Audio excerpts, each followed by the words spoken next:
আলহামদুলিল্লাহ, লাইভ শুরু হয়েছে। ওকে, লাইভ শুরু। আত্মাকা মসজিদ অ্যান্ড ইসলামিক সেন্টারের প্রতি সপ্তাহের আয়োজন দিনী বিষয়ে আপনার জিজ্ঞাসা অনুষ্ঠানে আপনাদের সবাইকে স্বাগতম। শায়খ, আপনাকেও স্বাগতম। আলহামদুলিল্লাহ, আমরা প্রশ্ন উত্তর পর্বে যাচ্ছি ইনশাআল্লাহ। শায়খ আলোচনা করেন, প্রশ্ন এখনো আসেনি। বিসমিল্লাহির রহমানির রহিম, আলহামদুলিল্লাহি রাব্বিল আলামিন, ওয়াসসালাতু ওয়াসসালামু আলা আশরাফিল আম্বিয়া ওয়াল মুরসালিন নবিয়িনা মুহাম্মদ ওয়া আলিহি ওয়া সাহবিহি আজমাইন, আম্মা বাদ। সম্মানিত দর্শক মণ্ডলী, আপনাদের প্রশ্ন আসার পূর্বে আপনাদেরকে স্মরণ করে দিতে চাচ্ছি যে আজকে আপনারা জানেন যে 20তম রমাদান যখন শেষ হয়ে যাবে, আমরা ইফতার করব, সূর্যাস্ত হবে, তখনই কিন্তু 21 রমাদান শুরু হবে। আর 21 রমাদান শুরু হওয়ার অর্থ হলো রমাদানের শেষ দশকে আমরা উপনীত হলাম। সুতরাং কতই না সৌভাগ্যের একটা বিষয় যে আল্লাহ তাআলা কত বড় নিয়ামত যে আমাদেরকে রমাদান পেয়েছি, এবং শুধু রমাদান নয়, এবং রমাদানের মধ্যে শ্রেষ্ঠতম সময়গুলোতে আমরা পেতে যাচ্ছি। আল্লাহ যদি আমাদেরকে হায়াত তয়্যিবা দান করেন, আর কিছুক্ষণ পরেই হয়তো ঘন্টা দেড়েকের মধ্যে আমরা হয়তো বা রমাদানের শেষ দশক পেয়ে যাব। সেক্ষেত্রে এটা অনেক বড় একটা সৌভাগ্যের একটা বিষয়। আল্লাহ রাসূল সাল্লাল্লাহু আলাইহি ওয়াসাল্লাম এই দশকে খুবই গুরুত্ব দিতেন। কানা ইজতাহিদু ফিল আশরিল আওয়াখির মা লা ইজতাহিদু ফি গায়রিহি। তিনি শেষ দশকে এত পরিশ্রম করতেন যে অন্য কোনো সময় এত পরিশ্রম করতেন না। অথচ আল্লাহ রাসূল সাল্লাল্লাহু আলাইহি ওয়াসাল্লাম অন্য সময় কত পরিশ্রম করতেন। আমরা যদি দেখি যে তিনি সালাত আদায় করতে লাগলে কানাত তাতাফাত্তারু কদামাহু, তার পা ফুলে যেত সালাত আদায় করতে করতে। এটা সাধারণ সময়ের কথা। আয়েশা রাদিয়াল্লাহু আনহা জিজ্ঞেস করেছেন, লিমা তাসনাউ হাযা ওয়া কাদ গুফিরা লাকা মা তাকাদ্দামা মিন যামবিকা ওয়া মা তাআখার। আল্লাহর রাসূল, আপনি এত কষ্ট কেন করছেন? আপনার তো পূর্বের এবং পরের সব পাপ আল্লাহ ক্ষমা করে দিয়েছেন। তখন তিনি বলেছেন, আফালা আকুনু আবদান শাকুরান, আমি কি আল্লাহর কৃতজ্ঞ বান্দা হব না? তাহলে তিনি যদি অন্য সময় এত ইবাদত করতেন, তাহলে শেষ দশকে এসে বলা হচ্ছে তিনি আরো পরিশ্রম করতেন। আহিয়াল লাইলা ওয়া আইকাদা আহলাহু ওয়া জাদ্দা ওয়া শাদ্দা মিজারাহু। তিনি তার পরিবারকে জাগিয়ে দিতেন, নিজে রাত্রি জাগরণ করতেন, পরিশ্রম করতেন, এবং তার পরিধেয় বস্ত্র শক্ত করে বেঁধে নিতেন। তাহলে এখান থেকে বোঝা যাচ্ছে যে তিনি আরো বেশি পরিশ্রম করতেন। তাহলে যেটা আমাদের আগে অন্য সময়টাই আমাদের কল্পনার বাইরে, এতটুকু আমরা করতে পারি না, সেখানে রমাদান মাস আসলে আল্লাহ রাসূল শেষ দশকে আরো বেশি পরিশ্রম করতেন। এই কারণে আমরা বিশেষ করে আজকে লাইলাতুল কদর আমরা আল্লাহ রাসূল খুঁজতে বলেছেন এই শেষ দশকে। তাহাররাউ লাইলাতুল কদর ফিল আশরিল আওয়াখির মিন রমাদান, রমাদানের শেষ দশকে তোমরা লাইলাতুল কদর খোঁজো। অন্য বর্ণনায় এসেছে ফিল উইত্রি মিনাল আশরিল আওয়াখির, শেষ দশকের বিজয় রাত্রিগুলোতে। আমরা শেষ দশকে চেষ্টা করব খোঁজার লাইলাতুল কদর, বিশেষ করে বেদর রাত্রিগুলোতে খোঁজার চেষ্টা করব, যাতে আমরা লাইলাতুল কদরটা আমরা পাই। নির্দিষ্ট কোনো দিনের সাথে সম্পৃক্ত নয়। এটা আল্লাহ তাআলা আমাদের জন্য, এটা হিকমত, তিনি অস্পষ্ট করে রেখেছেন, যাতে আমরা প্রতিদিন আমরা পরিশ্রম করি, প্রতিদিন আমরা যাতে মানে চেষ্টা করি ইবাদতের মাধ্যমে কাটানো, যাতে আমরা লাইলাতুল কদরটা আমরা পাই। সে কারণে সম্মানিত মুসলিম ভাইরা, আমরা হয়তো আমাদেরকে পরবর্তীতে হয়তো আফসোস করতে হতে পারে এই দিনগুলোর জন্য। এই একটা রমাদান আমরা পেয়েছি, অনেকে পাইনি। সামনে রমাদান পাবো কিনা, সামনে শেষ দশক পাবো কিনা, এটা আমরা কেউ বলতে পারবো না। সুতরাং আমরা যে পাচ্ছি, এই জন্য আমরা যদি আমরা আমল করতে পারি, তাহলে আমরা বুঝবো যে আল্লাহ আমাদের যারা কল্যাণ চান। আর যদি আমল করতে না পারি শেষ দশক পেয়ে, তাহলে বুঝতে হবে যে আমরা হতভাগাদের অন্তর্ভুক্ত। অতএব আসুন আমরা শেষ দশককে আমরা কাজে লাগাই, আমরা ইবাদতের মাধ্যমে কাটাই। আল্লাহ রাসূল সাল্লাল্লাহু আলাইহি ওয়াসাল্লাম ইবাদত করেছেন, আমরাও ইবাদত করার চেষ্টা করি। তিনি আমাদেরকে নির্দেশনা দিয়েছেন, আমরাও কাজে লাগানোর চেষ্টা করি। ইতিকাফ করতে পারলে অবশ্যই ভালো, কিন্তু ইতিকাফের সুযোগ যদি আপনি না পান, যত 24 ঘন্টা আপনি সময় দিতে না পারেন, কমপক্ষে রাত্রিগুলোতে আমরা চেষ্টা করব ইবাদতের মাধ্যমে কাটার জন্য। জি, প্রশ্ন কি এসছে?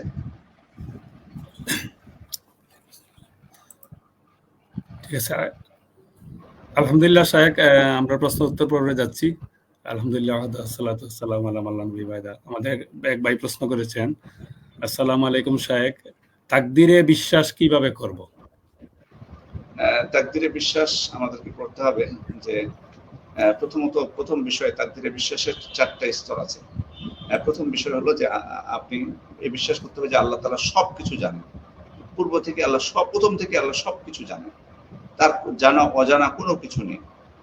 আর তিনি যেটা জানেন সেটা তিনি লাউহুল মাহফুজে লিপিবদ্ধ করেছেন। কাতাবাল্লাহু কাদির খালাইক ক্বাবলা আন ইয়াখলুকাস সামাওয়াতি ওয়াল আরদা বি50,000 সানা। আসমান জমিন সৃষ্টির 50,000 বছর আগে আল্লাহ তাআলা তাকদীর লিপিবদ্ধ করেছেন।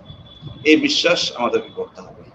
দ্বিতীয় বিশ্বাস যে আল্লাহ তাআলা মাশিয়াতুল্লাহ, অর্থাৎ আল্লাহ তাআলার ইচ্ছা, সবকিছু দুনিয়াতে যা কিছু হয় সবকিছু আল্লাহর ইচ্ছা থেকে ঘটে, সবকিছু আল্লাহর ইচ্ছা থেকে ঘটে। চতুর্থ বিষয় যে তিনি সবকিছু সৃষ্টি করেছেন, তিনি সবকিছু সৃষ্টি করেছেন। এই চারটা বিষয় এর সাথে যোগ করবেন যে আল্লাহ তাআলা বান্দাকেও তার ইচ্ছা শক্তি দিয়েছেন। যদিও বান্দার ইচ্ছা শক্তি আল্লাহর ইচ্ছা শক্তির অধীনে, বান্দা সেটাই এমন কিছু ইচ্ছা করতে পারবে না যেটা আল্লাহ ইচ্ছা করবেন না, কিন্তু বান্দাকে আল্লাহ ইচ্ছা শক্তি দিয়েছেন এবং বান্দাকে তিনি বান্দার কাছে নবী রাসূল পাঠিয়েছেন, কিতাব নাজিল করেছেন তাদের উপর, হক স্পষ্ট করে দিয়েছেন। ওয়াহাদাইনাহু নাজদাইন ইন্না হাদাইনাহু সাবিলা ইম্মা শাকিরা ওয়া ইম্মা কাফুরা। আমি তাকে সঠিক পথ প্রদর্শন করেছি, এখন সে হয় কৃতজ্ঞ হবে নয় সে অকৃতজ্ঞ হবে। সুতরাং সঠিক পথ কোনটা বাতিল পথ কোনটা আল্লাহ তাআলা আমাদেরকে চিনিয়ে দিয়েছেন, আমাদেরকে ভালো মন্দ করার ইচ্ছা শক্তিও দিয়েছেন। সুতরাং বান্দা সে অনুযায়ী সঠিকটা চিনবে এবং সেটা করার জন্য প্রচেষ্টা করতে থাকবে এবং আল্লাহর কাছে সর্বদা তৌফিক কামনা করবে, কারণ তিনি যদি ইচ্ছা না করেন, তিনি যদি কাউকে হিদায়াত না দান করেন, তাহলে কেউ হিদায়াত প্রাপ্ত হতে পারে না। এই বিশ্বাস নিয়ে আমাদেরকে চলতে হবে। জি, ঠিক আছে। শেখ আমাদের রাফাত আহমদ চৌধুরী ভাই প্রশ্ন করেছেন, কবর জিয়ারতের সুন্নতি তরিকা কোনটি? আপনি যখন কবর জিয়ারত করতে যাবেন, কবরবাসীর উপর আপনি সালাম দিবেন। প্রথম বিষয় সালাম দিবেন, আসসালামু আলাইকুম, এবং সাথে আল্লাহ রাসূল সাল্লাল্লাহু আলাইহি ওয়াসাল্লামের শেখানো যে দোয়া সেটি আপনি পাঠ করবেন, এবং এক্ষেত্রে সর্বোত্তম পদ্ধতি হলো যে আপনি মানে কিবলামুখী হয়ে দাঁড়ানোর চেষ্টা করবেন। সর্বোত্তম এটা পদ্ধতি, কিবলামুখী হওয়ার চেষ্টা করবেন। যদি আপনি কিবলামুখী এবং কবরমুখী দুটোই হতে পারেন তো এটা সব থেকে ভালো হবে। দুইটাই যদি হওয়া সম্ভব হয়, আর যদি দুইটা সম্ভব না হয় আপনি কিবলামুখী হবেন, এটাই সব থেকে ভালো সঠিক পদ্ধতি। এবং আপনি সালাম দেওয়ার পর আপনি যে আল্লাহ রাসূল সাল্লাল্লাহু আলাইহি ওয়াসাল্লাম দোয়া শিখিয়ে দিয়েছেন আমাদেরকে, আসসালামু আলাইকুম আহলাদ দিয়ারি মিনাল মুমিনিনা ওয়াল মুসলিমিন ওয়া ইন্না ইনশাআল্লাহু বিকুম লাহিকুন নাসআলুল্লাহ লানা ওয়া লাকুমুল আফিয়া। অথবা অন্য ইবারতও এসেছে দোয়াটি, আপনি যে কোনো একটা ইবারত বাছাই করে মুখস্থ করে এই দোয়াটি আপনি পাঠ করবেন। এরপর আপনি যদি ইচ্ছা করেন মৃত ব্যক্তির জন্য আরো কিছু দোয়া করবেন, তাহলে আপনি সেখানে দোয়া করতে পারেন দাঁড়িয়ে, কোনো অসুবিধা নেই। তবে একাকী কবর এবং কবর জিয়ারতের কিন্তু উদ্দেশ্য কিন্তু আমাদেরকে বোঝা লাগবে যে কবর জিয়ারতের উদ্দেশ্য শুধুমাত্র এটা না যে আপনি কবরবাসীর জন্য দোয়া করবেন, কারণ কবরবাসীর জন্য দোয়া কিন্তু আপনি বাড়িতে বসে থেকেও করতে পারবেন, মসজিদে বসেও করতে পারবেন। কবরের কাছে যে জিয়ারত এবং দোয়ার উদ্দেশ্য হচ্ছে, জিয়ারতটার মূল উদ্দেশ্য হচ্ছে যে আপনি মৃত্যুকে স্মরণ করবেন, আপনার নিজের উপকার লাভ করার জন্য মৃত্যুকে স্মরণ করা। আলা ফাজুরুহা ফাইন্নাহা তুযাক্কিরুকুমুল আখিরাহ, তোমরা কবর জিয়ারত করো কারণ কবর জিয়ারত আখিরাতকে স্মরণ করিয়ে দেয়।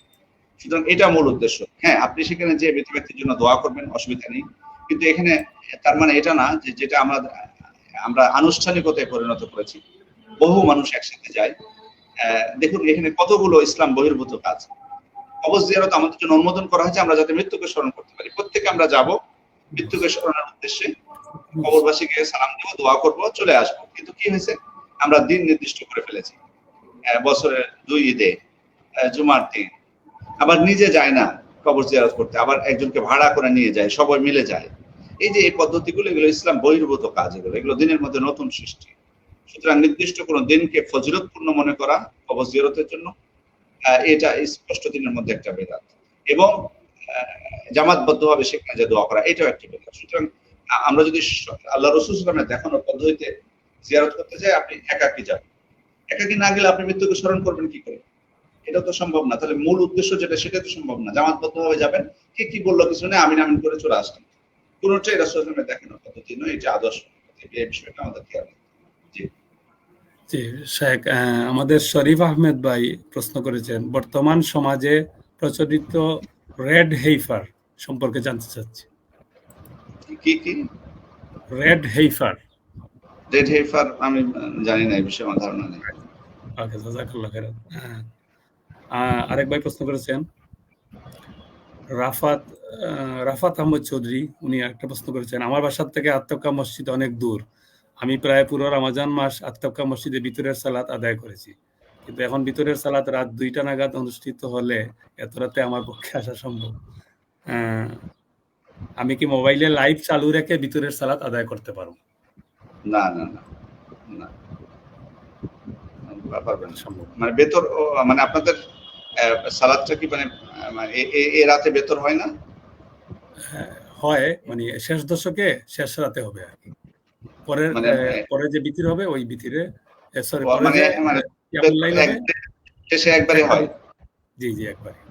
আচ্ছা আচ্ছা আচ্ছা আচ্ছা আচ্ছা মানে অনেকে আছেন তারাবির পরে চলে যাবেন, হয়তো ওনারা জিজ্ঞেস করছেন এটা, যে যদি তারা ভেতর পড়ে নেন, আপনারা প্রয়োজনে হয়তো নিজেরাই পড়ে নেবেন, পড়ে নিয়ে চলে যাবেন যদি আর পড়তে না চান সালাত। আর যদি না আসতে চান আপনি আবার, বা আরো বাড়িতে পড়তে চান, তাহলে আপনি নিজে নিজেই পড়ে নেবেন ইনশাআল্লাহ। লাইভের মাধ্যমে এভাবে জামাতে ইক্তেদা করার কোনো বিধান নেই, বরং জামাতের সাথে শরীক হতে চাইলে আপনাকে সরাসরি তাকওয়া মসজিদে এসে উপস্থিত হতে হবে। জি। একজন বোন প্রশ্ন করেছেন, তাহমিনা আক্তার, সাহরির শেষ সময় কতক্ষণ? যখন শুভে সাদিক উদিত হবে, শুভে সাদিক উদিত হওয়ার সাথে সাথে আপনার সময় শেষ। ওয়াকুলু ওয়াশরাবু হাত্তা ইয়াতাবায়ানা লাকুমুল খায়তুল আবিয়াদু মিনাল খায়তিল আসওয়াদি মিনাল ফাজর। এটি এখন আলহামদুলিল্লাহ আপনারা যে কোনো যে বিজ্ঞপ্তি মানে তুফায় রমাদান গুলো আছে সেখানে সাহারির শেষ সময় দেওয়া আছে, আলহামদুলিল্লাহ ওই অনুযায়ী আপনারা আপনাদের সাহারি। তবে হ্যাঁ, অনেকগুলো চার্টে আপনারা পাবেন যেখানে সতর্কতামূলকভাবে 3 মিনিট আগে শেষ করে দিতে বলা হয়েছে। এটা অনুসরণ করবেন না, বরং আপনারা ফজরের ওয়াক্ত যেটা শুরু, ফজরের ওয়াক্ত শুরু মানে হচ্ছে আপনার সাহারির সময় শেষ। সুতরাং মুয়াজ্জিন আজান দিবেন যখন ফজরের ওয়াক্ত শুরু হবে, আর তার সাথে সাথে তখনই সাহারির ওয়াক্তটা শেষ। সতর্কতামূলকভাবে 3 মিনিট 4 মিনিট আগে শেষ করতে হবে এমন কোনো বিষয় নেই। তবে হ্যাঁ, আমরা নির্দেশনা দিব আপনাদেরকে, সেটা হলো একটু আগে শেষ করার, যাতে আপনি কিছু কোরআন তেলাওয়াত করার সুযোগ পান। আল্লাহ রাসূলের সুন্নাত এটি, কিছু কোরআন তেলাওয়াত আপনি করলেন, তাহলে আপনি একটু কিছুক্ষণ আগে যদি শেষ করেন অসুবিধা নেই, খুব বেশি আগে না, 1 ঘন্টা আগে না, কারণ সাহারি কিন্তু দেরি করে করাটাই সুন্নাত। কিন্তু কিছুক্ষণ আগে আপনি শেষ করলে, কোরআন তেলাওয়াত করলেন, একটু রিল্যাক্সে ওযু করে মসজিদে যাওয়ার সুযোগটা পেলেন, তাড়াহুড়া যাতে আপনার জন্য ফজরের সালাতের জন্য না হয়ে যায়। জি শেখ। আরেক বোন মাহমুদা প্রশ্ন করেছেন, সালাতে দাঁড়িয়ে সালাত শুরুর আগে বিসমিল্লাহির রহমানির রহিম বলা যাবে কি? সালাত শুরুর আগে না বিসমিল্লাহ বলার কোনো প্রয়োজন নেই, এখানে কোনো বিধান নেই বিসমিল্লাহ বলার, কিছু আপনাকে বলতে হবে না এখানে। আপনি বরং মনে মনে নিয়ত করবেন কি সালাত আপনি পড়তেছেন, তারপর আপনি তাকবীরে তাহরিমা বলে আপনি সালাত শুরু করবেন, তারপর দোয়াউল ইস্তিফতাহ আপনি পাঠ করবেন বা সানা যেটাকে বলা হয়, এরপরে আপনি সূরা ফাতিহা পাঠ করবেন এবং তারপর অন্য সূরা মিলাবেন। এখানে অন্য কিছু বলা, জায়নামাজের একটা দোয়া অনেকে বলে যে এটা পাঠ করতে হয়, এই করতে হয়, এগুলো কোনো মানে বিধান নেই। আচ্ছা, আরেক ভাই লুকমান হাকিম ভাই প্রশ্ন করেছেন, মানুষের সাথে 3 দিনের বেশি কথা বলা নিষেধ, কিন্তু সেই মানুষ যদি সালাত আদায় না করে তাহলে কি তার সাথে কথা বলাটা জরুরি, নাকি না বললেও হবে, বা শুধু সালাম দিলেও কথা বলার হয়ে যাবে? না, বিষয়টা হলো যে সালাম দিলে তো ভালো, সালাম দিলে তো আর কোনো কিছু প্রয়োজন নাই। সালাম দিলে আর কোনো কিছু প্রয়োজন নাই। বাট কথা হলো যে এখানে 3 দিনের বেশি ব্যাপারে ওলামা যে বক্তব্য, যে তবে যদি হ্যাঁ, এটা হলো সাধারণ আপনার এবং আরেকজন মুসলিম ভাইয়ের মধ্যে যে কোনো কারণে আপনাদের মধ্যে মানে মনোমালিন্য হয়ে গেছে, এটা হতে পারে। জীবন চলার পথে আমরা কিন্তু অনেক সময় অনেক বিষয় নিয়ে আমাদের মধ্যে একটু মনোমালিন্য হয়ে যায়, আদান প্রদানের ক্ষেত্রে অথবা কথাবার্তা বলতে যে অনেক সময় সেটা বিতর্কের দিকে যায়। এরকম কোনো বিষয় হলে আমাদের উচিত হবে না 3 দিনের বেশি কথা বলা বন্ধ করা, বরং আমাদের মধ্যে সর্বোত্তম বলা হয়েছে যে আগে যে সালাম দিব, অর্থাৎ আগে যে মিল করব।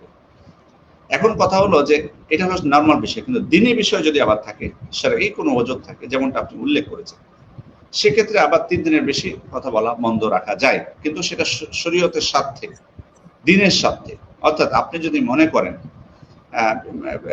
যে বিশেষ করে একেবারে যারা সালাত আদায় করে না টোটালি, তাদেরকে তো আমরা আমাদের মধ্যে গণ্যই করবো না, বাকি মাঝে মধ্যে যারা সালাত আদায় করে, এটাও তো ফাসিকি কাজ, নিঃসন্দেহে কমপক্ষে ফাসিকি কাজ। যদি বড় কাফের আমরা না বলি, তবে কমপক্ষে এটা ফাসিকদের অন্তর্ভুক্ত উনি হবেন, মাঝে মধ্যে যে ত্যাগ করে।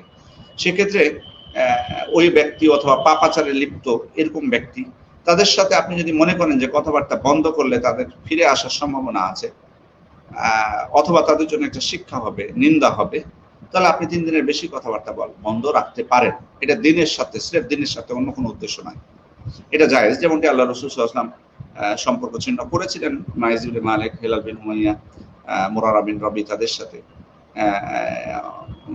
অথবা আরো অনেক প্রমাণ আছে এই বিষয়ে, কিন্তু এটা যেন হয় একেবারে দিনের সাথে, দুনিয়াবি কোনো বিষয়ের জন্য নয়। অথবা দুনিয়াতেও এমন যদি হয় যে আপনার হক নষ্ট করে ফেলেছে সে, স্পষ্ট আপনার হক নষ্ট করে ফেলেছে, সেক্ষেত্রেও আপনি তাকে মানে যদি 3 দিনের বেশি পরিত্যাগ করেন এক্ষেত্রে অসুবিধা হবে না। কিন্তু অন্য এমন কোনো কারণে হয়তো দেখা যাচ্ছে কিছু কারণে মনোমালিন্য অথবা নিজেদের মধ্যে হয়তো তর্ক বিতর্ক হলো, এগুলো কারণে যাতে 3 দিনের বেশি আমরা কথাবার্তা বন্ধ না রাখি। আমাদের হারুনুর রশিদ ভাই প্রশ্ন করেছেন, শায়েখ সাদকায়ে জারিয়ার টাকা প্রতিদিন কিছু কিছু টাকা জমা করে একসাথে দিলে প্রতিদিনের সওয়াব পাওয়া যাবে কি? না, আপনি যতক্ষণ না দিয়ে দিচ্ছেন একটা জিনিস, যতক্ষণ না আপনি দিয়ে দিচ্ছেন ততক্ষণ সাদাকা কিভাবে হচ্ছে? আপনি জমা করুন, জমা করতে তো অসুবিধা নেই, আপনি জমা করে রাখছেন, যখন আপনি দিয়ে দিবেন তখন এটা সাদাকা হয়ে গেল। আপনি যতক্ষণ না দিয়ে দিচ্ছেন ততক্ষণ তো এটা সাদাকা হচ্ছে না। আপনার কাছে জমা থাকলে তো শুধু হলো না, আপনার কাছে দিয়ে দিতে হবে সেটা। আপনি যখন দিয়ে দিবেন তখন সেটা সাদাকা হলো। আপনার কাছে জমা করছে, জমাই আছে আপনার, এই জন্য আপনি দিয়ে দেন। কিন্তু হ্যাঁ, আপনি যদি এমন করেন যে আমি একটা জিনিস সাদাকা করব, যেমন উদাহরণস্বরূপ বলছি যে কেউ একটা মসজিদে একটা এসি দিতে চাচ্ছে, তো হয়তো এসির দাম 2 লক্ষ টাকা, উদাহরণস্বরূপ আমরা ধরছি 2 লক্ষ টাকা। তো সেক্ষেত্রে উনি প্রতি মাসে 10,000 টাকা করে জমাচ্ছেন ওনার বেতন থেকে। তো ওনার যখন মানে 1.5 বছর হয়ে যাবে বা টাকাটা জমা হয়ে যাবে একসাথে, উনি তখন দিয়ে দিবেন। তো এটা আপনি তখন পরিপূর্ণ সাদাকা জারিয়াত যেটা সওয়াব পেয়ে যাবেন, যতদিন এসি চলবে আপনি সওয়াব পেতে থাকবেন।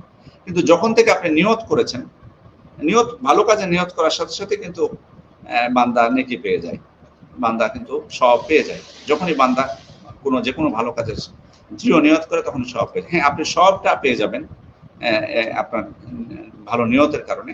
তো পরিপূর্ণতা আসবে, অর্থাৎ যে কোনো আমল করলে যেটা 10 থেকে 700 গুণ পর্যন্ত বা তারও বেশি বৃদ্ধি করা হয়, যখন আপনি এটা সাদাকা পরিপূর্ণভাবে করে দিবেন তখন। জি, আমাদের নূর হোসেন ভাই প্রশ্ন করেছেন, 27 রাত কি কদর নির্দিষ্ট? না, নির্দিষ্ট নয়। 27-এর ব্যাপারে হাদিস আছে, অন্য বর্ণনাও আছে। 21-এর ব্যাপারে তো বর্ণনা আছে, 23-এর ব্যাপারে বর্ণনা আছে। তাহলে আমরা কোনটাকে গ্রহণ করব? সর্বোত্তম পদ্ধতি হচ্ছে আল্লাহ রাসূল সাল্লাল্লাহু আলাইহি ওয়াসাল্লাম যেটা আমাদেরকে, যদিও 27-এর ব্যাপারে সালাফগণ অনেক গুরুত্ব দিয়েছেন, 27-এর ব্যাপারে বর্ণনা আছে, গুরুত্ব দিয়েছেন, এটা ঠিক। বাকি আল্লাহ রাসূলের আম যেটা নির্দেশনা সেটা আমরা ফলো করব। তাহাররাউ লাইলাতুল কদর ফিল আশরিল আওয়াখির মিন রমাদান, তোমরা রমাদানের শেষ দশকে লাইলাতুল কদর খুঁজো, অথবা ফিল উইত্রি মিনাল আশরিল আওয়াখির, বেজোড় রাত্রিগুলোতে, শেষ দশকের বেজোড় রাত্রিগুলোতে তোমরা লাইলাতুল কদর খুঁজো। এটা আমরা চেষ্টা করব খোঁজার জন্য। জি। আরেকজন আফসানা জাহান, উনি জানতে চাইছেন, মুহতারাম, অন্য দেশে তো একদিন আগে বিজুর রাত্রি শুরু হয়, তাহলে আমরা কি আমাদের দেশের বিজুর রাত্রিতে কদরের রাত্রি তালাশ করলেই হবে বা কিভাবে করব? প্রথমত আমরা কিছুক্ষণ আগেই বললাম যে আপনি মানে পুরো 10 দিনই করেন তাহলে তার সমস্যা নেই, অন্য দেশের সাথে তাও সমস্যা থাকবে। উদাহরণস্বরূপ বলি, সৌদি আরবে তো গতকাল তাদের বিজয় রাত্রি ছিল, তো আমরা তো শুরুই করিনি, তাহলে কি আপনি 19-এর দিন শুরু করবেন? তার মানে এই বিষয়গুলো আসলে এর আগেও আপনাদেরকে বলেছি, এই বিষয়টা সেটা হলো এগুলো নিয়ে আসলে আমাদের এত বেশি হিসাবে যাওয়া যাবে না, বরং আল্লাহ তাআলা আমাদেরকে যেভাবে আদেশ করেছেন আমাদেরকে সেই আদেশগুলো সেভাবে মানতে হবে। এত টেনশন করা যাবে না যে আরেক দেশে তো এটা হলো, তাহলে আমার দেশে এটা কখন হবে, তাহলে কিভাবে হচ্ছে, বিজয় রাত্রি যদি হয় তাহলে কাদের বিজোড়ে, সৌদি আরবের বিজোড়ে নাকি মরক্কোর বিজোড়ে নাকি আমেরিকার বিজোড়ে লাইলাতুল কদর হবে, নাকি আমাদের দেশের বিজোড়ে হবে? আমাদের দেশের বিজোড়ে যদি আমরা ইবাদত করি তাহলে সৌদি আরবের বিজোড় করে তো তাদের লাভ নাই, সৌদি আরবে তো সেদিন জোর। এত হিসেবে আমাদেরকে যাওয়ার জন্য বলা হয়নি, তাকাল্লুফ, আপনি নিজের উপরে খামাখা বোঝা চাপিয়ে নিচ্ছেন। বরং আপনাকে বলা হয়েছে শেষ দশক পারবেন না, কমপক্ষে বিজয়গুলোতে করুন, এরপর আল্লাহর উপর তাওয়াক্কুল করুন। এটা হিসাব করার দরকার নাই যে কার বিজয়ের সাথে কার বিজয়, কারণ আপনি এটা হিসাব করতে পারবেন না, কারণ ওইটা যদি হিসাব করেন তো সময়ও তাই, ফেরেশতা তো থাকবে বিজয় লাইলাতুল কদর রাতে ফজর উদিত হওয়া পর্যন্ত, হাত্তা মাতলাইল ফজর। তাহলে আমি যদি আপনাকে এখন মানে প্রশ্ন করি যে মানে কাদের কোন দেশের ফজর পর্যন্ত থাকবে ফেরেশতা, মানে বাংলাদেশের ফজর তো সৌদি আরবে 3 ঘন্টা আগে হয়, তাহলে ফেরেশতা কি উঠে যাবে 3 ঘন্টা আগে? নাউজুবিল্লাহ, এগুলো প্রশ্ন করা যাবে না আমাদের, এগুলো বিষয় নিয়ে এই গভীরে যাওয়া যাবে না, এগুলো অনর্থক প্রশ্ন, এগুলো অনর্থক, এবং এগুলোর জন্য আল্লাহর কাছে জবাবদিহি করতে হবে যদি এই ডিপে আমরা যাই। আল্লাহ তাআলা দুনিয়ার আসমানে নেমে আসেন, এনজিল রব্বুনা তাবারাকা ওয়া তাআলা ইলা সামাই দুনিয়া হিনা ইয়াবকা সুলুসুল লাইলিল আখির, রাত্রি 1/3 বাকি থাকলে আল্লাহ দুনিয়ার আসমানে নেমে আসেন। এখন আপনি কি গবেষণায় যাবেন যে সারা বিশ্বের কোথাও না কোথায় তো ওই যে 1/3 বাকি থাকছে, কারণ রাত তো পর্যায়ক্রমে হচ্ছে সব জায়গায়, তো কাদের 1/3 বাকি থাকবে তখন আল্লাহ দুনিয়ার আসমানে নেমে আসেন? বাংলাদেশের, না ইন্ডিয়ার, না পাকিস্তানের, না সৌদি আরবের? আপনি কি এই হিসাবে যাবেন, নাকি আপনি বলবেন যে আমাদের যখন 1/3 বাকি থাকবে আমি ওই সময় রাত্রে উঠে আল্লাহ তাআলার কাছে নীরবে নিভৃতে একাই মনে আল্লাহ তাআলার কাছে আমি চাইবো? এটা হবে আমার আমল। এটা আমি দৃঢ় আশা নিয়ে আমি আমল করব। কোন দেশের কখন কি টাইম হলো না হলো এটা আমার দেখার বিষয় না। সুতরাং এগুলো তো এই যুক্তিতে আপনি যাবেন না। অনেক ভাইরা এই যুক্তি দেখিয়ে ওই যে সারা বিশ্বে একসাথে সিয়াম শুরু করতে চায়, ঈদ করতে চায়, এসব যুক্তিতে যাবেন না। বরং আল্লাহ তাআলা আমাদেরকে যেভাবে নির্দেশ দিয়েছেন, চাঁদ উঠলে সিয়াম রাখতে বলেছেন, চাঁদ উঠলে সিয়াম ছাড়তে বলেছেন, শেষ দশক প্রবেশ করলে ইবাদত করতে, ইতিকাফ শুরু করতে বলেছেন, বিজয় রাত্রিগুলোতে লাইলাতুল কদর পালন করতে বলেছেন। ব্যাস আমরা করে যাব, আল্লাহ তাআলার কাছে আশা করব। তিনি আমাদেরকে প্রতিদান দেওয়ার মালিক, তার দ্বারা সবকিছুই সম্ভব। যেটা আমাদের জ্ঞানের বাইরে সে বিষয়ে আমাদের তর্ক বিতর্ক করাটা এটা একেবারেই মূর্খতা। জি। আহমেদ বাসিদ ভাই প্রশ্ন করেছেন, বিতরের সালাত আদায় করার পরে আবার কিয়ামুল লাইল পড়া যাবে কি? বেতরের সালাত আদায় আসলে সর্বোত্তম হলো যে আমার সালাতটা যাতে বেতর হয়, বেজোড়। এই যে আলু আখিরা সালাতিকুম উইতরা, তোমরা তোমাদের শেষ সালাত বেতর করো। তবে কেউ যদি বেতরের পরেও নফল সালাত পড়ে, এটা জায়েজ। আল্লাহ রাসূল সাল্লাল্লাহু আলাইহি ওয়াসাল্লাম থেকে সাব্যস্ত হয়েছে তিনি পড়েছেন, বেতরের পরও নফল সালাত পড়েছেন। সেক্ষেত্রে আপনি যদি মাঝে মধ্যে পড়েন অসুবিধা নেই, তবে সর্বোত্তম হলো যে আপনার সালাত, শেষ সালাতটা যাতে বেজোড় হয়। তাহলে হবে কি, তুতিরুল্লাহু মা কাসাল্লাহ, আপনার সবগুলোই বেজোড়ে পরিণত হবে পূর্বেরগুলো। এই জন্য চেষ্টা করবেন যে শেষেরটা যাতে বেতর হয়। কিন্তু যদি আপনি বেতরের পরেও নফল পড়েন, এটাও জায়েজ, আল্লাহ রাসূল সাল্লাল্লাহু আলাইহি ওয়াসাল্লাম থেকে সাব্যস্ত হয়েছে। জি, আফসানা জাহান বোন প্রশ্ন করেছেন, কারো যদি 595 গ্রাম রূপার সমান টাকা থাকে তাহলে কি তাকে যাকাত দিতে হবে? যদিও তার এর চেয়ে বেশি আয় নেই, টাকাটা জমা রেখেছে ঘর তৈরি করার জন্য, ভালো করে ভরণ পোষণ করলে টাকাটা আর থাকবে না। ভালো করে ভরণ পোষণে তো মানে দেখুন, যদি ওই টাকাটা 1 বছর থাকে তখন লাগবে আপনাকে, টাকা থাকলে কিন্তু লাগবে না। 595 গ্রাম রূপার সমান টাকা আপনার আছে, অর্থাৎ নিসব পরিমাণ আপনি যেটা বোঝাতে চেয়েছেন, 1 বছর যখন পরিপূর্ণ থাকবে জমা, তখন ওইটাতে যাকাত লাগবে। ওইটা হয়ে গেলে যে লাগবে সেটা না। তা আপনার কাছে 1 বছর জমা আছে, তার মানে বোঝা যাচ্ছে যে ওই টাকাটা আপনার প্রয়োজন নাই, ওই টাকাটা আপনার প্রয়োজন হয়নি। এই জন্য আপনার যদি জমা থাকে আপনাকে কিন্তু যাকাত দিতে হবে। সেক্ষেত্রে ঘর তৈরি বা অন্য কোনো এটা এই অজুহাত নিয়ে আসা যাবে না। অনেকে আবার যেমন বলে আমাদের ভাইরা, আপনি তো যাই হোক ঘরের কথা বলেছেন, অনেকে আবার আছে যে ওনারা মানে হজ করতে যাওয়ার জন্য টাকা জমায়। তো হজ করতে যাওয়ার জন্য হোক আর যে জন্য হোক, আপনি যদি টাকা জমান এবং সেটা যদি নিসব পরিমাণ হয় এবং 1 বছর হয়ে যায়, তাহলে আপনাকে যাকাত লাগবে। এটা কি উদ্দেশ্যে আপনি জমিয়েছেন সেটা আপনার বিষয়। সুতরাং আপনারা যেটা করেছেন, আপনার এই নিসব পরিমাণ টাকা যদি 1 বছর থেকে থাকে, 1 বছর অতিক্রম হয়েছে কিনা, অতিক্রম যদি হয় তখন আপনি সেটাতে যাকাত দিবেন। আপনি যাকাত দিলে ইনশাল্লাহ কমে যাবে না।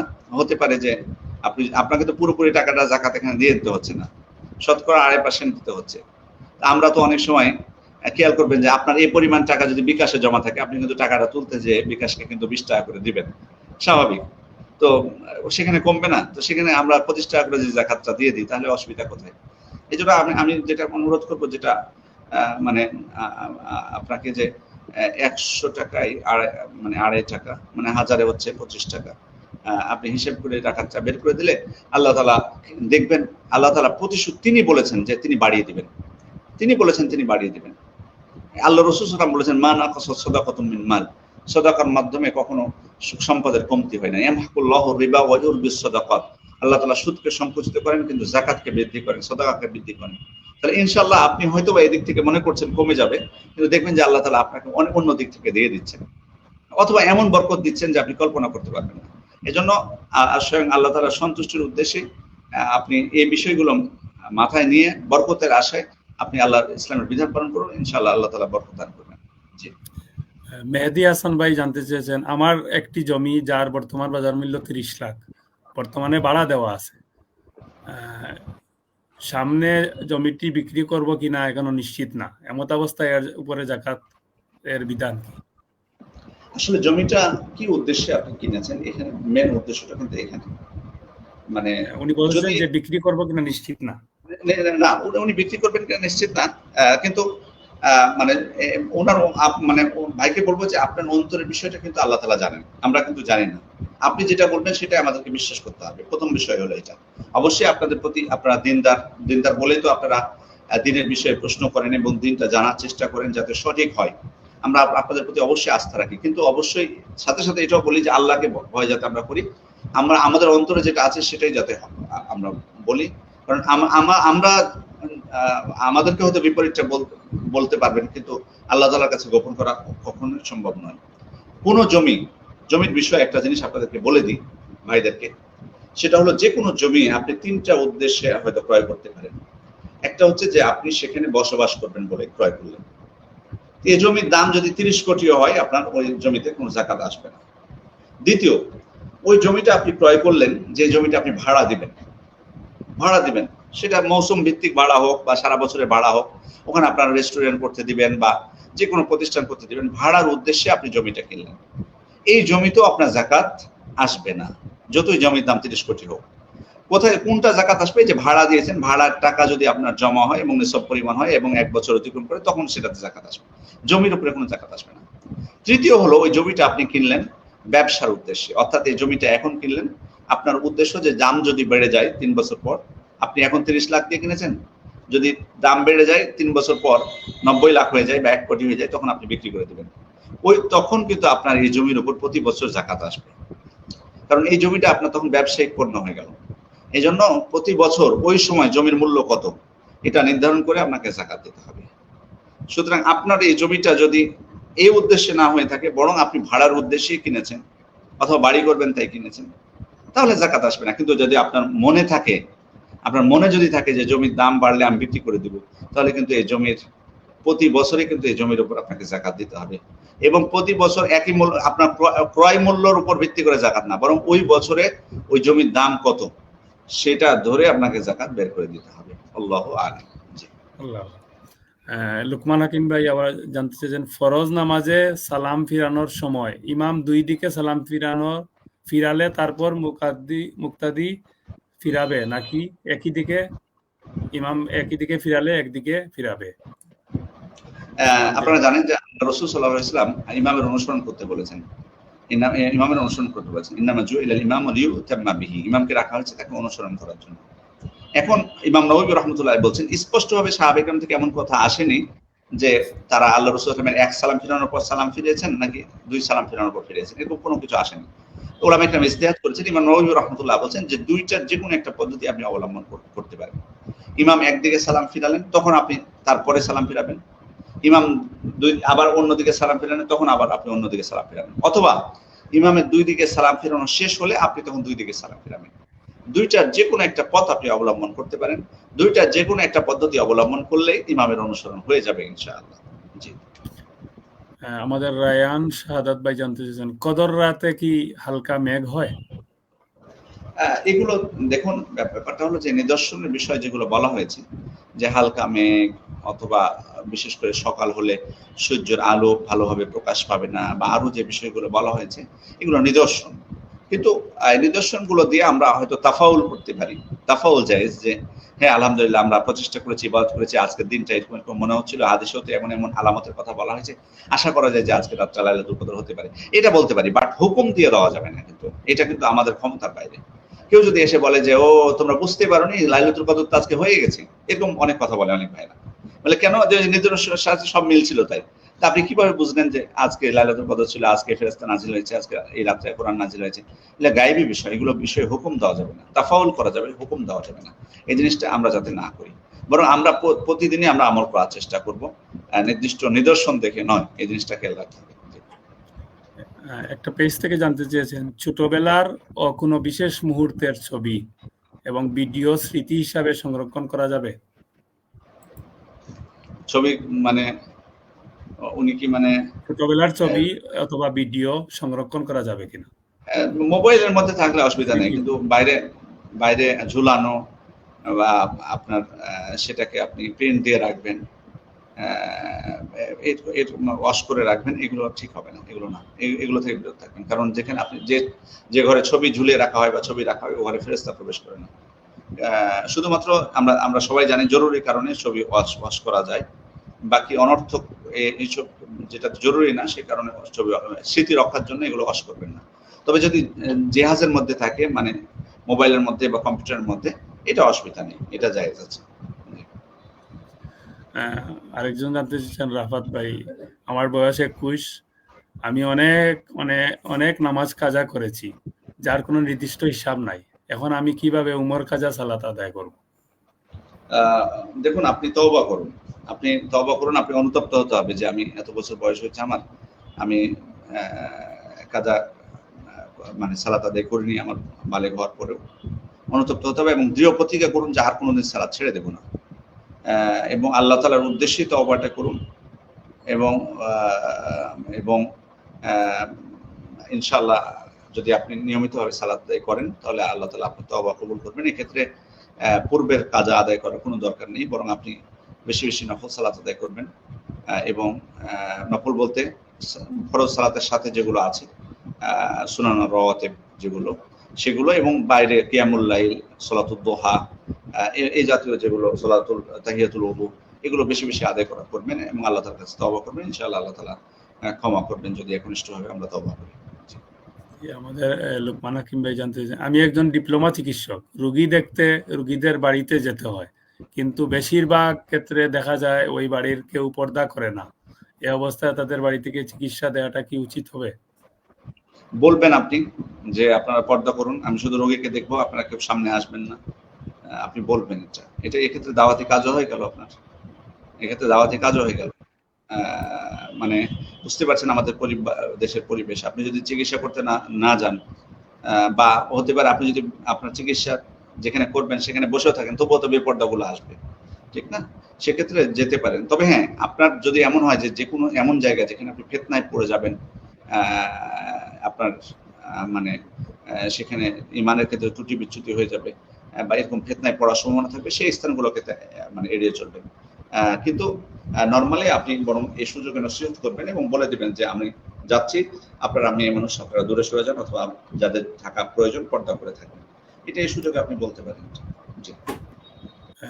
মাহমুদা জানতে চেয়েছেন, শায়েখ, একটা হাদিস শুনেছি যে এক ব্যবসায়ী কোনোদিন কোনো ভালো কাজ করেনি, কিন্তু বাকি দিত, আর কেউ না দিতে পারলে মাফ করে দিতে, ফলে আল্লাহ তাকে ক্ষমা করে দেন। এখানে ভালো কাজ বলতে কি বোঝানো হয়েছে, যদি একটু ব্যাখ্যা করতে। ভালো কাজ বলতে মানে এমন কাজ যেটা তাকে মুক্তি দেবে কিয়ামতের দিন, যেটার মাধ্যমে, সেটাই বোঝানো হয়েছে। সব থেকে বড় কথা এখানে যেটা বোঝানো হয়েছে যে মানুষের প্রতি দয়া করা, মানুষকে ছাড় দেওয়া, বিশেষ করে যারা দুস্থ, অসহায়, অসচ্ছল, এটা ফজিলত বর্ণনা করা হয়েছে। এটার ফজিলত মূলত বর্ণনা করা হয়েছে। এখানে কিন্তু আমরা ডিপে যাতে না যাই যে ওই ব্যক্তি সালাত আদায় করেনি তাহলে কিভাবে মুসলিম ছিল, এই মাসালায় যাওয়ার দরকার নেই। বরং আমাদেরকে এখান থেকে যেটা বুঝতে হবে সেটা হলো, আল্লাহ রাসূল সাল্লাল্লাহু আলাইহি ওয়াসাল্লাম যে শিক্ষাটা, যে বার্তাটা আমাদেরকে দিতে চেয়েছেন, সেটা হলো যে অসচ্ছল যারা, অসহায় যারা, তাদের প্রতি দয়া করা। এটা কত ফজিলত যে অন্য সওয়াবের কাজ বা মুক্তি পাওয়ার কাজ না থাকা সত্ত্বেও একটা কাজে উনি মুক্তি পেয়ে গেছেন। এটা মহত্ব, ফজিলত, মর্যাদা বর্ণনা করা হয়েছে। এই শিক্ষাটা আমরা লাভ করার চেষ্টা করব। উনার কি ছিল না, ওইগুলো না থাকা সত্ত্বেও কেন তাকে দেওয়া হলো, এগুলো ভাবার দরকার নাই। বরং আপনি ইতিবাচক ভাবে নেবেন যে উনি একটা কাজ করেই জান্নাতে চলে যেতে পেরেছেন, সেটা হচ্ছে অসচ্ছলকে তিনি সুযোগ দিয়েছেন, অবকাশ দিয়েছেন, বা ক্ষমা করে দিয়েছেন। সুতরাং আমরাও চেষ্টা করব যে যদি কোনো হক, আমার কোনো হক অন্য কোনো মানুষের কাছে থাকে, সেটা তাকে অবকাশ দিব পরিশোধ করার ক্ষেত্রে, না হলে ক্ষমা করে দিব, অথবা মানে ছাড় দিব যে কোনো কিছু ক্ষেত্রে। এটা এই ফজিলতটা, এই আমলের গুরুত্বটা আমরা বোঝার চেষ্টা করব। জি, এটি সহিহ মুসলিমের হাদিস, বিশুদ্ধভাবে প্রমাণিত হয়েছে। জি। তাহমিনা জানতে চাই, ছোট বাচ্চার গায়ে প্রস্রাব লেগে শুকিয়ে গেলে আমি কুলে নিলে গাম বা আমার কাপড় ভিজা থাকলে নাপাকি চড়াবে? বাচ্চাকে বারবার মোছা হয় না। না, মুছে দেবেন, কারণ যদি শুকিয়ে যায়, যেটাতে কোনো অস্তিত্ব থাকবে না, তাহলে আপনার মানে সেটার অস্তিত্ব না থাকলে তো কোনো অসুবিধা নেই। বাট শুকিয়ে যাওয়ার পরও অনেক সময় প্রস্রাবের একটা থেকে যাওয়ার সম্ভাবনা আছে, কারণ বাচ্চার মানে এত সহজে যাবে না। সে কারণে সতর্কতা অবলম্বন করতে হবে, অবশ্যই আপনাকে সতর্কতা অবলম্বন করতে হবে। হয় নাই বললে হবে না, বরং আপনি মুছিয়ে দিবেন। কারণ প্রস্রাব লেগে থাকলে তো এটা আসলে তার জন্য তো ক্ষতিকর। মানে এটা শুধু আপনার মানে পবিত্রতার জন্য আমি বলছি না, আপনার পবিত্রতা তো ব্যাপার আছেই, সাথে বাচ্চাটার জন্য, বাচ্চার প্রস্রাব যদি গায়ে লেগে থাকে, শুকিয়ে যায়, এটা বাচ্চার জন্য ভালো না এটা। সুতরাং প্রস্রাব যদি যে কোনো স্থানে লাগুক, আপনি চেষ্টা করবেন কমপক্ষে মুছে দেওয়া, ধুয়ে না হলে কমপক্ষে ভেজা কাপড় দিয়ে মুছে দিবেন, যাতে প্রস্রাবের অস্তিত্বটা, নাপাকিটা তার গায়ে না থাকে। সেটা তার জন্য স্বস্তিকর, তার স্বাস্থ্যের জন্য স্বস্তিকর, আপনার পবিত্রতার জন্য এটা অন্যতম একটা মাধ্যম। জি জি। একজন জানতে চাইছেন যে একজন আলেম বলেছেন হতাশা ও দুশ্চিন্তা অনেক বড় পাপ, বিষয়টা একটু ক্লিয়ার করুন। আসলে ব্যাপারটা হচ্ছে যে হতাশা বলতে নিরাশ হয়ে যাওয়া, একেবারে নিরাশ হয়ে যাওয়া, এটা এটা ঠিক না। কারণ আল্লাহ তাআলা নিষেধ করেছেন, ইয়া কুল্লি ইবাদিয়াল্লাযিনা কুল ইয়া ইবাদিয়াল্লাযিনা আসরাফু আলা আনফুসিহিম লা তাকনাতু মির রাহমাতিল্লাহ। হে আমার বান্দারা, তোমরা যারা নিজেদের উপর জুলুম করেছো, তোমরা আমার রহমত থেকে নিরাশ হয়ো না। এই যে এখানে নিরাশ হতে নিষেধ করা হয়েছে, নিরাশ হয়ে যাওয়া একেবারে এটা ঠিক না। বরং প্রচেষ্টা আমাদের চালিয়ে যেতে হবে। যদি পাপ করে থাকি, তওবার জন্য আল্লাহর কাছে তওবা, ক্ষমা প্রার্থনা করতে হবে। যদি কোনো কিছু সন্ধান করতে, যে কোনো একটা দুনিয়াবি কাজে আমি চেষ্টা করতে আছি, ভালো কাজে পাচ্ছি না, তবুও নিরাশ হওয়া যাবে না, বরং চেষ্টা চালিয়ে যেতে হবে, আল্লাহর উপর তাওয়াক্কুল করতে হবে। এবং হতাশ না হয়ে, যদি না হয়, মনে করতে হবে যে এর মধ্যে যাতে আল্লাহ আমার জন্য কল্যাণ রাখেন। আচ্ছা, আন তাকরাহু শাইআন ওয়া হুয়া খায়রুল লাকুম, তোমরা এমন কিছু অপছন্দ করছো, অথচ সেটা তোমার জন্য কল্যাণকর। সুতরাং আমি কল্যাণকর মনে করে হতাশা যাতে আমার মধ্যে না আসে। দুশ্চিন্তা মাঝে মধ্যে চলে আসে, এটা অবশ্যই ভালো জিনিস না। বেশি দুশ্চিন্তা করলে এটা আপনার নিজেরও ক্ষতি হবে, আপনার ব্রেনের ক্ষতি হবে, আপনার ইবাদতের প্রভাব পড়বে, আপনার পরিবারের সদস্যদের উপর প্রভাব পড়বে। সে কারণে আপনার চেষ্টা, এই জন্য যে দোয়াগুলো আল্লাহ রাসূল সাল্লাল্লাহু আলাইহি ওয়াসাল্লাম শিখিয়ে দিয়েছেন দুশ্চিন্তা থেকে বাঁচার জন্য, মিনাল হাম বলা হয়েছে হাদিসে, মিনাল হাম্মি ওয়াল হুজনি, যে দোয়াগুলো আছে, দোয়াগুলো সকাল সন্ধ্যা দোয়াতেও আছে, সে দোয়াগুলো আপনি মুখস্থ করে সেগুলো পাঠ করবেন, ইনশাআল্লাহ হতাশা থেকে মুক্ত হতে পারবেন। সর্বোপরি তাকদীরের বিষয়টা, আল্লাহর উপর তাওয়াক্কুলের বিষয়গুলো সবগুলো আমরা যত বেশি আমরা অনুধাবন করব, পড়ার চেষ্টা করব, জানার চেষ্টা করব, ইনশাআল্লাহ আমাদের মধ্যে হতাশা কমে আসবে। জি, এই প্রস্তুতি ইনশাআল্লাহ। রাবিব কাইফা উনি জানতে চেয়েছেন, বাবার যাকাত ফরজ হওয়া সত্ত্বেও যদি না দিয়ে মারা যায়, তাহলে সন্তানেরা দিলে কি আদায় হবে? যদি এমন মনোভাব তার থাকে যে আমি যাকাত দেব না, মানে তাকে বলা হয় যে সবকিছু উনি জানতেন জাকাতের বিষয়, উনি বলতেন না। আমি অনেক মানুষ পেয়েছি, আমি জাকাতের কথা বলেছি, কোটি কোটি টাকার মালিক, তো বলছে যে ওই তো আমার বাগানের ফল ফলাদি, তারপরে শস্য, পাখিরা এসে খাচ্ছে, ওইটাই তো আমার মানে সম্পদের জাকাত, মানে হক আদায় হয়ে যাচ্ছে। তো তার মানে উনি কি করলেন, জাকাতটাকে উনি স্বীকারই করছেন না, উনি মনে করতেছেন যে পশু পাখি খেলেই ওনার সম্পদের হক আদায় হয়ে যাবে। এরকম ব্যক্তি মারা যাওয়ার পর তার পক্ষ থেকে জাকাত আদায় করলে তার কোনো লাভ হবে বলে মনে হয় না। কিন্তু যদি হ্যাঁ এমন হয় যে না, উনি জাকাত দিতে অভ্যস্ত, উনি জাকাত দিতেন, কিন্তু কোনো কারণবশত শেষ বছরটা জাকাত দিতে পারেননি, মারা গেছেন, তখন আপনারা আদায় করে দিবেন তার পক্ষ থেকে। কিন্তু একেবারে অস্বীকার করে দিয়ে দেয় না, মানে এই ধরনের ব্যক্তির পক্ষ থেকে আদায় করলে আদায় হবে বলে মনে হয়। আমাদের আবু জাসরা ভাই জানতে চেয়েছেন, কি করলে মহান আল্লাহ খুব দ্রুত দোয়া কবুল করতে পারেন?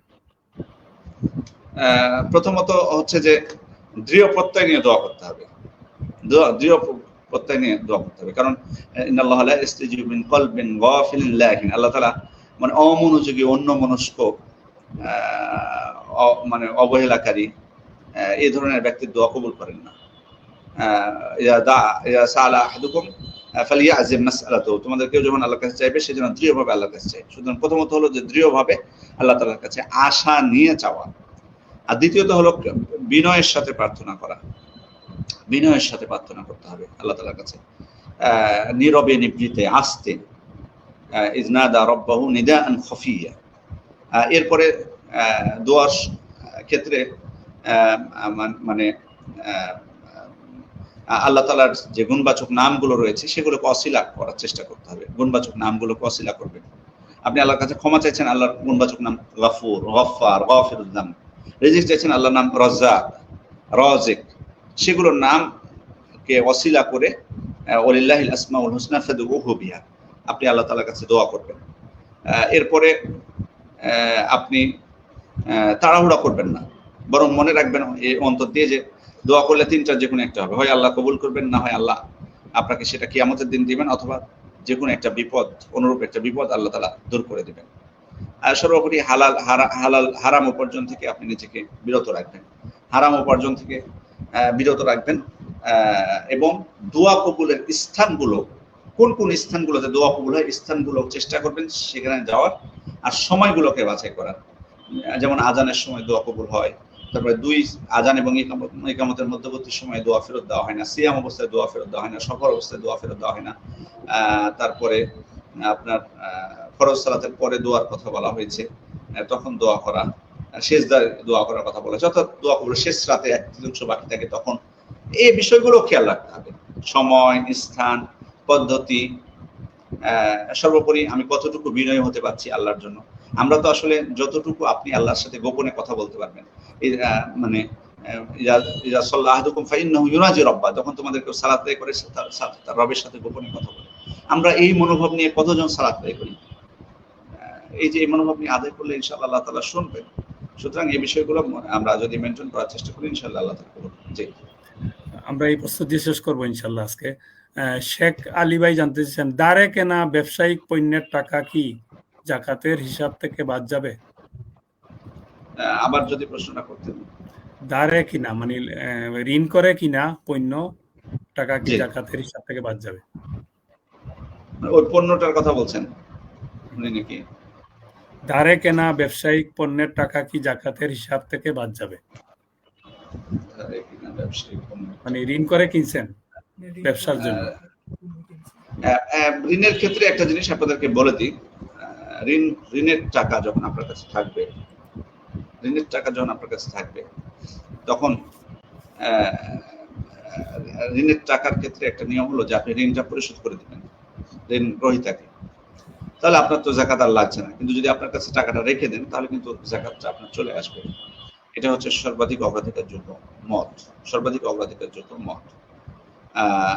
এক্ষেত্রে আমি যা প্রশ্ন করার উদ্দেশ্য হয়তো আমি বুঝতে পারিনি, যদি আরো স্পষ্ট করতেন তাহলে আর হয়তো আমি বুঝতে পারতাম। জি, জাযাকামুল্লাহ খাইরান শেখ। আলহামদুলিল্লাহ, দিনী বিষয়ে আপনার জিজ্ঞাসা প্রশ্নে যারা প্রশ্ন করেছেন সবাইকে জাযাকামুল্লাহ খাইরান, আর শেখকে অসংখ্য জাযাকাল্লাহ, ধন্যবাদ। ধন্যবাদ। তাই আজকের মতো আমরা দিনী বিষয়ে আপনার জিজ্ঞাসা প্রশ্ন শেষ করলাম। আসসালামু আলাইকুম। সুবহানাকাল্লাহু ওয়া বিহামদিকা আশহাদু শেখ আল্লা আপনি ইলাহা ইল্লা আনতা আস্তাগফিরুকা ওয়া আতুবু ইলাইক। সুবহানাকাল্লাহু ওয়া বিহামদিকা আসসালামু আশহাদু আলাইকুম। আল্লা ইলাহা ইল্লা আনতা আস্তাগফিরুকা ওয়া আতুবু ইলাইক। আসসালামু আলাইকুম। ওয়া আলাইকুম আসসালাম।